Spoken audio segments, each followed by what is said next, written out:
Hey, it's Jordan with TYT Network. I'm here with Zephyr Teachout, who is running for Congress in New York and has really caused a stir, not just this year, but in years past. She ran against Governor Andrew Cuomo of New York the last go around for governor and did a lot better than most people expected. She got 34% of the vote. And Andrew Cuomo, if you don't know, is not exactly a get money out of politics guy. So And Zephyr, I am a get money out of politics kind of woman. So yeah, that's my first question. So obviously Bernie Sanders has stirred a movement, awoken a sleeping beast. The pundits are basically trying to shift off of money of politics. How have you found in your run in New York? Is there as much of an appetite in New York as we're seeing around the country? it's unbelievable. I mean, people are really angry right now. And I actually think the more dangerous category is there's a lot of people who feel numb and just are ready to give up. And they watch politicians talk about all kinds of issues, but not talk about the root reason that we can't address them. And they feel like they're in this sort of unreal play where politicians are saying, hey, I've got a list of policy solutions, but aren't addressing the fact that they won't even be in the room to talk about those policy solutions. Because right now, if you go to Congress, half the time it's a handful of lobbyists and maybe a Congress member in the room drafting legislation. So I people are pretty smart. They see what's wrong. And I ran for governor 2 years ago. As you said, we did a lot better than expected. And I actually think it was one of the signs of what we see now that we saw in that race in 2014 is that the 1990s, 2000s politics just aren't going to work anymore. After the crash of 2008, people really woke up, but it took a while for that waking up to come into electoral politics. And I think we're seeing that now. Yeah. So, Bernie has done an amazing job of just truth telling about money in politics. And you see people left, right, independents saying, wait, that sounds right to me. Right. That sounds like a better description of what's actually happening in Washington than what I hear from others. Yeah. Something I've seen, because I've been on the campaign trail, you look at politicians in D.C., you look at pundits on TV. To their credit, they make good money and they live in nice homes. But the danger in that is you're far removed from what really struggling working class people believe. If you watch Morning Joe, it's an alternate reality. So in terms of you, what was kind of the catalyst in your background, your biographical story that sparked you, that the light bulb went off? This isn't, an issue, as Hillary Clinton calls it. Thank you for bringing up these important issues. This is the issue. There are a few different moments. Right out of law school, I worked building an organization to represent people who didn't have money to represent themselves. And you could really see there, and this is in 2000, 2001, how there were laws for people with money and different laws for people without money, and that it really, really mattered in the courtroom. And then after that, I was the director of online organizing for Howard Dean's campaign. And there was this incredible amount of excitement we felt like. We felt like, oh my gosh, now that we've discovered the internet, we can raise money from lots of small donors, and that's going to change everything. And the truth is, that's important. It's really important that Bernie Sanders has been able to do that. I've been lucky enough to be able to do that in my campaign. But that's not a system level change. That's just a handful of people who are, hit the right nerve where we can raise low dollar money. The default is that basically the day job of Congress members, this actually might have been an important moment. It was right after the Howard Dean campaign when I realized that the day job of most Congress members is fundraising from rich people. Mm-hmm. Like, I know you guys talk about this a lot, but I don't think we can talk about it enough. Most Congress members spend half or more than half of their time leaving campus, because you're not allowed to fundraise on the Hill, going across the street to a little cubicle and sitting with somebody with stacks of paper and then trying to figure out, like, what joke they can crack that will make a rich person laugh. So they'll give them $2,000 instead of $1,000 day after day after day after day. And when you realize that that's what's actually happening in Washington, you realize that it is a system nobody would ever build. Like nobody would design this system.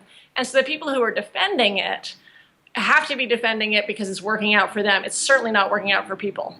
And I actually think one thing that, I mean, you guys may talk about this, it's not just that it's corrupting, it also leads to gridlock. Right. Yeah. And it also leads to exactly what you're talking about. If you have to spend 25 hours a week raising money, you aren't sitting outside the Stewarts talking to people about how they're dealing with daycare, like really learning about their lives. So it's getting in the way of both the kinds of work that we want lawmakers to do, both listening and curiosity. One of the most undervalued parts of being in public office, I think, is curiosity and just asking questions. And then also working with other people. It's just this like big corrupting block to the job. And you've been campaigning extensively in rural areas. Yeah. I've been in rural areas, I've been in industrial areas, and a common theme is jobs disappearing.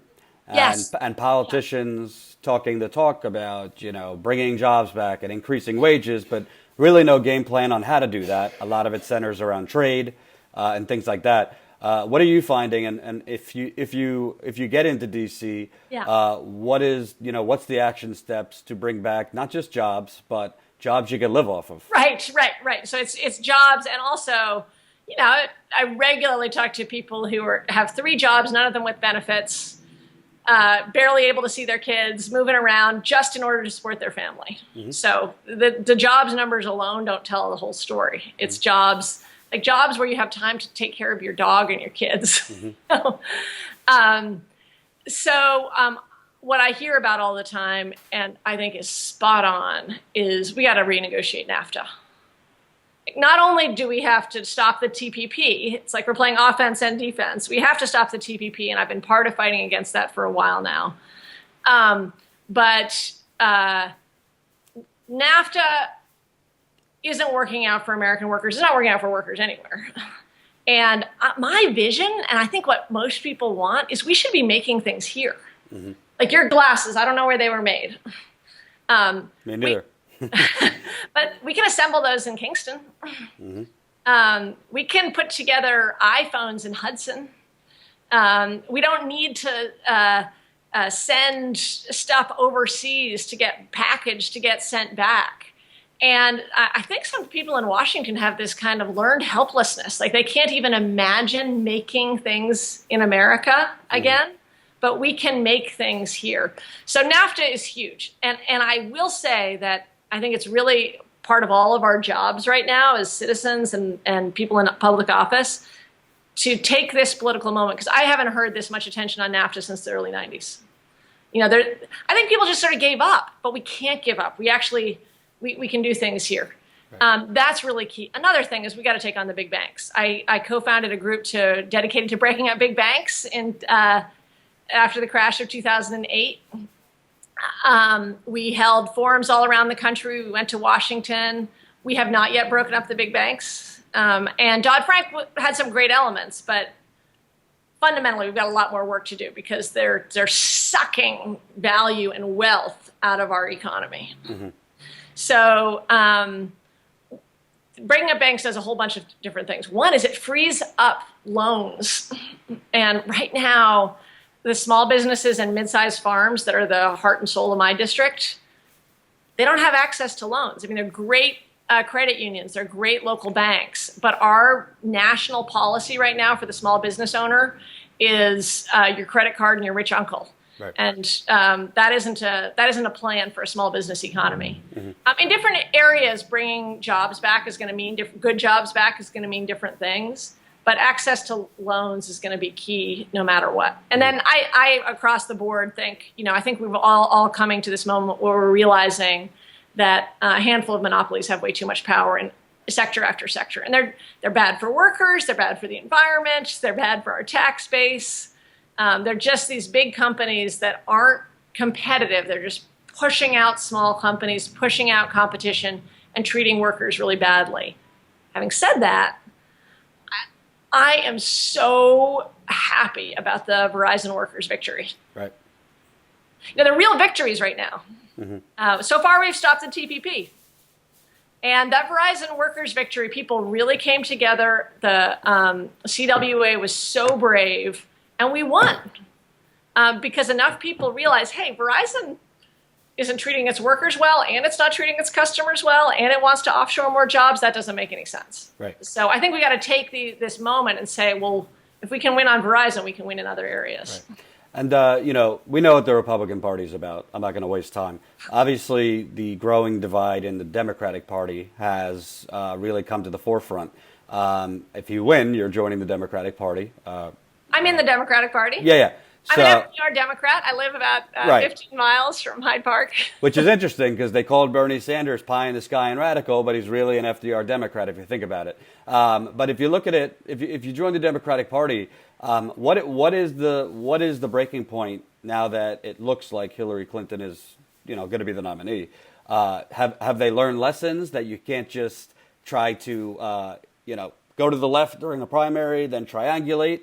Have they learned lessons that if you want a future and if you want a young voter base to come with you, you can't just throw little crumbs to working people and struggling people, but you're going to have to distance yourself from the special interests? Well, I can only tell you about in my district. Right. And I have hardcore Bernie supporters and I have hardcore Hillary supporters, and they petition together.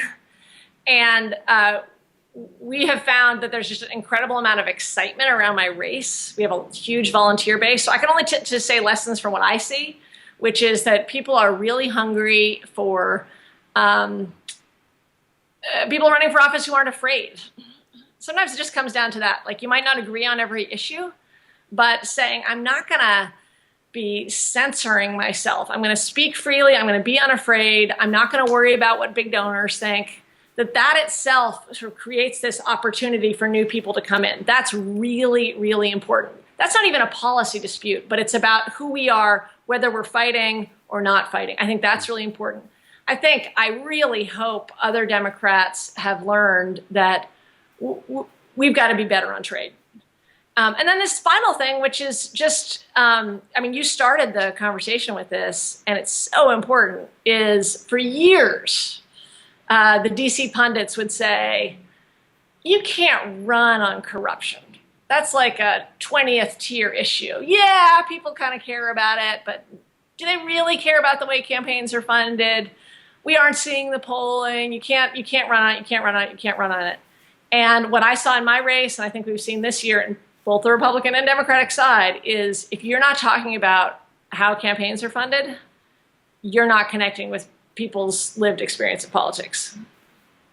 I actually wish Bernie Sanders talked about public financing elections more, but he's been amazing at just saying, let's follow the money.